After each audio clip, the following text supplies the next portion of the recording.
Hello నమస్తే. Junior NTR రాజకీయ రంగ ప్రవేశానికి సంబంధించి తెలుగు రాష్ట్రాల్లో జరిగిన చర్చ చూసాం. జమీర్ రైతు పత్రిక కథనం తరువాత దీనికి సంబంధించిన చాలా చర్చ జరిగింది. చాలా చర్చ జరిగిన తర్వాత ఎన్టీఆర్ పేరుతో ఈ నెల 18న ఒక సమావేశాన్ని తిరుపతిలో నిర్వహించాలని ఆయన అభిమానులు నిర్ణయించారు. ఆ సమావేశానికి ఎన్టీఆర్‌కి సంబంధం లేదు అంటూ ఎన్టీఆర్ వైపు నుంచి ఒక అధికారిక ప్రకటన వచ్చింది. సో ఆ ప్రకటన వచ్చిన తర్వాత తెలుగు రాష్ట్రాలకు సంబంధించిన మీడియాలో అంతకుముందు పార్టీ పెట్టబోతున్నారు, రాబోతున్నారు ఇటువంటి చర్చ చూసాం. నేను కూడా దానికి సంబంధించి వీడియో చేశా. జూనియర్ ఎన్టీఆర్ వచ్చే అవకాశం ఉంది అంటూ పత్రికా కథనాలు వస్తున్నాయని. ఆ తర్వాత ఆయన 18న సేవా కార్యక్రమాలు ప్రారంభించబోతున్నారు కాబట్టి జూనియర్ ఎన్టీఆర్ సినిమాల్లోకి వచ్చిన తర్వాత తొలిసారి ఇటువంటి కార్యక్రమాలు స్టార్ట్ అవుతున్నాయి కాబట్టి ఆయన రాజకీయ రంగ ప్రవేశానికి సంబంధించిన తొలి అడుగు పడినట్లే భావించాలి అని కూడా నేను నా అభిప్రాయాన్ని వ్యక్తం చేశాను. సో ఆ తర్వాత ఎన్టీఆర్ వైపు నుంచి అధికారికంగా మేము ఆ సేవా కార్యక్రమాలతో మాకు సంబంధం లేదు అనే ప్రకటన రావడం చూసాం. ఈ ప్రకటన తెలుగు రాష్ట్రాల్లోని కొన్ని రాజకీయ పార్టీలకు చాలా చాలా చాలా సంతృప్తినిచ్చింది, చాలా రిలీఫ్నిచ్చింది. అమ్మయ్య జూనియర్ ఎన్టీఆర్ రాడంట అని వాళ్ళంతా రిలాక్స్ అయ్యేలా చేసింది. జూనియర్ ఎన్టీఆర్ వస్తే ఇబ్బందులు పడే పార్టీలేవో, జూనియర్ ఎన్టీఆర్ వస్తే తమ పీఠాలు కదిలిపోతాయని భావిస్తున్న వాళ్ళెవరో అందరికీ తెలుసు. అటువంటి వాళ్లకు ఒక రిలీఫ్గా జూనియర్ ఎన్టీఆర్ వైపు నుంచి వచ్చిన ప్రకటన కనపడింది. జూనియర్ ఎన్టీఆర్ అభిమానులు రేపు చేస్తున్న కార్యక్రమాన్ని ఏర్పాటు చేస్తున్న వాళ్ళకు జూనియర్ ఎన్టీఆర్ రాజకీయాల్లోకి రావాలి, సీఎం కావాలని ఆలోచన ఉందా లేదా విషయం పక్కన పెడితే వాళ్ళు ఒక సేవా కార్యక్రమాన్ని జూనియర్ ఎన్టీఆర్ పేరుతో ప్రజల్లోకి తీసుకెళ్లాలనుకుంటున్నారు.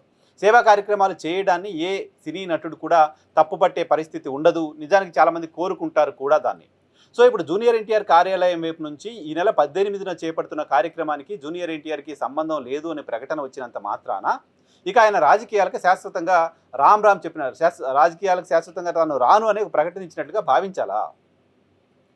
సో ఆ కార్యక్రమానికి మాకు సంబంధం లేదని జూనియర్ ఎన్టీఆర్ అంటే ఇంకా ఆయన జీవితంలో రాజకీయాల్లోకి రారు అని ఒక కంక్లూజన్కి వచ్చేయచ్చా? అటువంటి కంక్లూజన్కి వచ్చిన వాళ్ళు ఒకసారి ఆత్మవిమర్శ చేసుకోవాలి. ఒక విషయాన్ని గుర్తు చేయదలుచుకున్న తెలుగు రాష్ట్రాల్లో ఎన్టీ రామారావు తర్వాత మెగాస్టార్ చిరంజీవికి ఆ స్థాయి ఫ్యాన్ బేసు, ఆ స్థాయిలో ఆయనకు అభిమానులు ఉండడం చూసాం. ఆయన సేవా కార్యక్రమాలను మొదలుపెట్టారు. ఆ తర్వాత రాజకీయాల్లోకి వచ్చారు. ఈ చిరంజీవి రాజకీయ రంగ ప్రవేశానికి సంబంధించి ఆయన 2009లో పార్టీ పెట్టడానికంటే ముందే 2008లో పార్టీ పెట్టారు. 2008లో పార్టీ పెట్టడానికంటే ముందే దాదాపు ఒక డెకేడ్గా చర్చ జరిగింది. ఆయన రాబోతున్నారు, వస్తారు, ఇటువంటి చర్చ ఒక డెకేడ్కి పైగా జరిగింది. డెకేడ్కి పైగా చర్చ జరిగిన తర్వాత ఆయన ఎట్టకేలకు రాజకీయాల్లోకి వచ్చారు. తన తండ్రి మరణం తర్వాత జరిగిన కార్యక్రమంలో తొలిసారిగా అల్లు అరవింద్ గారు అప్పుడు ప్రకటన చేశారు, నాకు గుర్తుంది. మేము ఎక్కాల్సిన ప్లాట్ఫామ్, మా రైలుకి సంబంధించిన ప్లాట్ఫామ్ ఇంకా రాలేదు, ఆ ప్లాట్ఫామ్ వచ్చినప్పుడు మా ప్లాట్ఫామ్ మీదకి రైలు వచ్చినప్పుడు మేము ఎక్కుతూ ఉంటాం. ఆయన ఒక ప్రకటన చేశారు. చిరంజీవి రాజకీయ రంగ ప్రవేశానికి సంబంధించి చేసిన మొదటి ప్రకటన అది. సో ఆ తర్వాత పార్టీ ఏర్పాటు ఇవన్నీ చూసాం. సో పార్టీకి సంబంధించిన ప్రకటన ఒక యాక్టర్ అనుకొని అప్పటికప్పుడు వచ్చి ప్రెస్ కాన్ఫరెన్స్ పెట్టి రేపు పొద్దున పార్టీ పెడుతున్నానని చెప్పరు. కొన్ని స్ట్రాటజీస్ ఉంటాయి ఎవరికైనా. ఒక ఫెయిల్ వదులుతారు, ఆ ఫెయిల్కి సంబంధించి ప్రజల్లో రియాక్షన్ ఏంటో చూస్తారు. ఆ రియాక్షన్ ఏంటో చూసిన తర్వాత ఒక లాంగ్ టర్మ్ విజన్తో వాళ్ళకి సంబంధించిన ఆలోచనలను ఇంప్లిమెంట్ చేసే ప్రయత్నం చేస్తారు. సో జూనియర్ ఎన్టీఆర్ పార్టీ పెట్టబోతున్నాడు అంటూ వచ్చిన ఒక ప్రకటన తెలుగు రాష్ట్రాల్లో తీసుకొచ్చిన కదలిక, తెలుగు రాష్ట్రాల్లోని రాజకీయ పార్టీలో పుట్టించిన వేడి చూసిన తరువాత ఖచ్చితంగా జూనియర్ ఎన్టీఆర్కి అయితే ఒక కాన్ఫిడెన్స్ వచ్చి ఉంటుంది. ఓకే, మనం పెట్టొచ్చు, మనం ఖచ్చితంగా రాజకీయాల్లో సక్సెస్ అవ్వడానికి సంబంధించిన అవకాశం ఉంటుంది అని అనిపించుండొచ్చు. అలా అనిపించడానికి కారణం ఇప్పుడున్న పార్టీలలో మొదలైన భయం.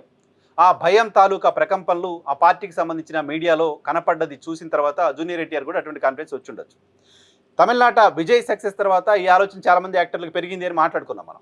తమిళనాట విజయ్ పార్టీ పెడతాడనే చర్చ దాదాపు 8-9 ఏళ్ళుగా వింటున్నాం.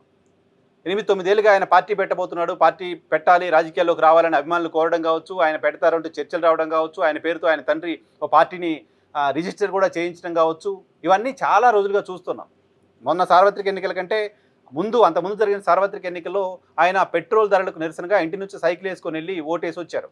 సో రాజకీయాల్లోకి రాకపోయినా తన యాక్షన్స్ ద్వారా ఆయన రాజకీయ రంగ ప్రవేశానికి సంబంధించిన సంకేతాలను ఇస్తూ వచ్చారు. ఫ్యాన్స్ క్లబ్ని ఏర్పాటు చేసుకున్నారు, సేవా కార్యక్రమాలు చేసుకుంటూ వచ్చారు. సడన్గా మొన్న ఎన్నికలకు ముందు 2 ఏళ్ల ముందు పార్టీ పెట్టి ఆయన సక్సెస్ అయ్యారు. చిరంజీవి విషయంలో చూసాం, విజయ్ విషయంలో చూసాం, రజనీకాంత్ విషయంలో కూడా చూసాం. రజనీకాంత్ రాజకీయాల్లోకి రావాలని 20 ఏళ్ళుగా వింటున్నాం.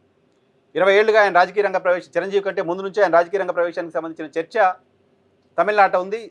దక్షిణ భారతదేశంలో కూడా చాలా సందర్భాల్లో మాట్లాడుకుంటూ ఉండేవాళ్ళు ఆయన రాజకీయాల్లోకి వస్తారని. ఎట్టకేలకు ఆయన ప్రకటించారు పార్టీ, తర్వాత పార్టీని వెనక్కి పెట్టుకుని వెళ్ళిపోయారు. సో ఈ రకంగా రాజకీయాల్లోకి రావాలనుకుంటున్న నటులు కేవలం రాజకీయ పార్టీ పెట్టాలనుకున్న ముందు రోజు ప్రెస్ కాన్ఫరెన్స్ పెట్టి రేపటి నుంచి పార్టీ ఉంటుందని చెప్పరు. సో వాళ్ళకు స్ట్రాటజీ ఉంటుంది.